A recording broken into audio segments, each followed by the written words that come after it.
सालाना जो है 15 से 20 हज़ार टन हम आलू का बीज इंपोर्ट करते हैं। एरोपोनिक्स बेसिकली है कि सॉइल लेस, बगैर ज़मीन के आलू का बीज पैदा करने का एक टेक्निक है जिसको हम एरोपोनिक्स कहते हैं। इस प्रोजेक्ट का मकसद ये है कि लोकल सीड प्रोड्यूस करना। पहले मरहले में इंपोर्ट को जो हमने रोकना है, दूसरे मरहले में इसको मल्टीप्लाई करके अपने फार्मर्स के पास ले जाना है, और तीसरे मरहले में इंशाल्लाह एक्सपोर्ट ऑफ क्वालिटी सीड। शुरू में हम लोग इसको फ्री ऑफ कास्ट या बहुत ही सब्सिडाइज प्राइसेस पे देंगे ताकि ये एक टेक्नोलॉजी कमर्शलाइज हो जाए।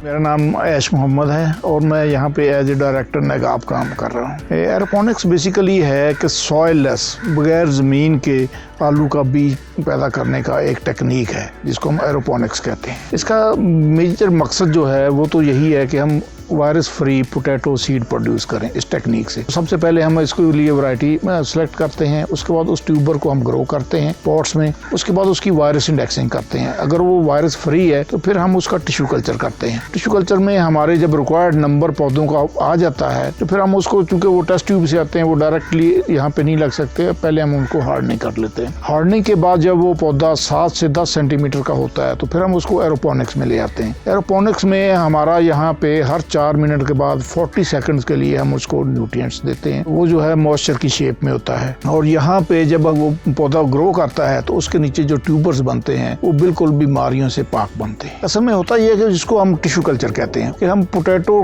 टिश्यू लेते हैं और उसको आर्टिफिशियल मीडियम पे हम लोग ग्रो करते हैं और आर्टिफिशियली उसको इंक्यूबेशन करते हैं। हमको कंट्रोल लाइट होती है, कंट्रोल टेम्परेचर होता है।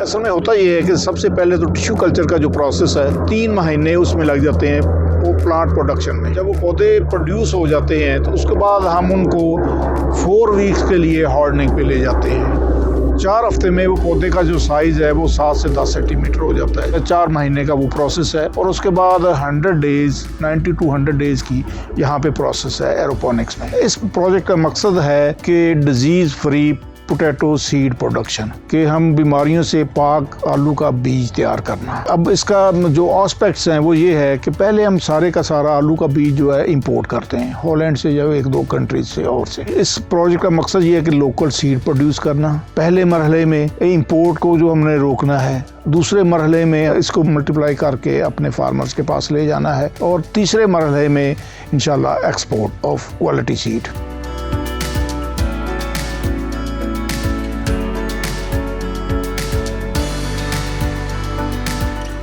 पोटैटो हम लोग एक्सपोर्ट करते हैं जो खाने वाला है, लेकिन सीड हम इंपोर्ट करते हैं, और सालाना जो है 15 से 20 हज़ार टन हम आलू का बीज इंपोर्ट करते हैं। और उसके बाद जो हमारा आलू है वो अल्हम्दुलिल्लाह कि हम एक्सपोर्ट करते हैं। जब काश्तकार को अच्छा बीज मिलेगा तो उसकी जो 15 से 20% यील्ड बढ़ेगी, वो भी उसकी एडिशनल बेनिफिट होगा। ये चूंकि इसी साल से ही हमने हार्वेस्ट कर लेना है, तो तरीकेकार ये होता है कि यहाँ से जो न्यूक्लियर सीड आएगा उसको एक दफ़ा हम स्क्रीन हाउसेस में मल्टीप्लाई करेंगे, उसके बाद वो सीड जो है वो ज़मीन में जाएगा। तो उस स्टेज पे या उससे अगली स्टेज पे एक दफ़ा मल्टीप्लाई करने के बाद हम फार्मर्स को वो बीज देंगे, और उससे पहले उन फार्मर को ट्रेन भी करेंगे ताकि वो अपना बीज खुद बना सकें।